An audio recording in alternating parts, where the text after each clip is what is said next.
the shopping trip. Hi up, Zains007Fancast fans. It's Wilshi here with another story. A little story. It's one of those stories. You know the ones?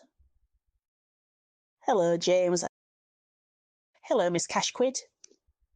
James is bored. James says, I think I'll pop into town.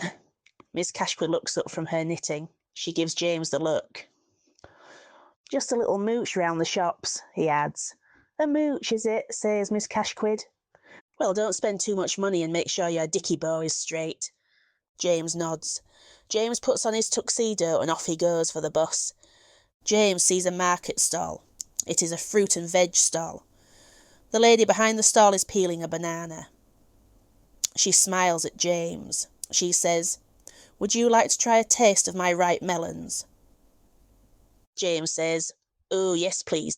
James loves fresh produce. She pops her samples onto the table and James lets his eyes glance over them before picking the biggest one to bite. Very moist, says James. The lady smiles. I've been fondling them all morning, she says. James says, That explains the plumpness. James buys two, one for him, one for Miss Cashquid. Next, James finds a boutique. It's very continental. Inside is a young man with a thin moustache. He's wearing a tight t-shirt and no socks. You look like a man who appreciates fine undergarments, says the man. James says, Well, I do like a good snug fit. The man shows James a display. These are our silk briefs, he says. Very soft.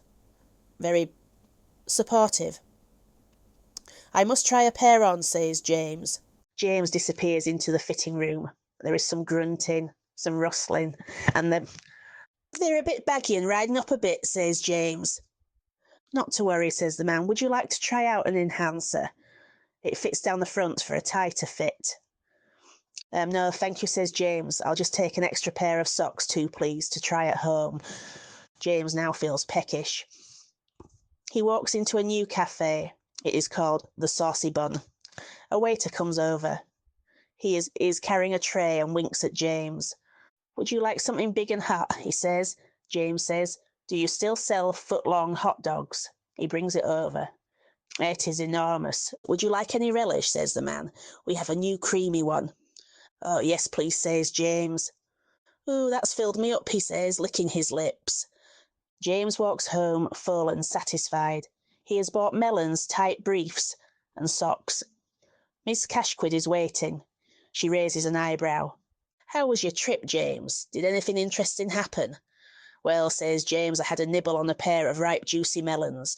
Got myself squeezed into some silky pants by a mustachioed stranger who wanted to enhance my bulge, but I said that I could do it at home instead. And finished off with a hot and creamy gentleman's relish, covered foot long, at the Saucy Bun. It really hit the spot. Miss Cashquid has found a new place to keep her knitting needles. Can you guess where it is? James can. Oh dear James. Goodbye, James. Goodbye, Miss Cashquid. And that, dear listeners, is the tale of James and the Saturday shop. Entirely innocent, unless you're Miss Cashquid. This tale was written and produced by Wilshi Eckerslyke, part of Zains007Fancast. Please like, subscribe, and remember, here at Zains007Fancast, we do it better.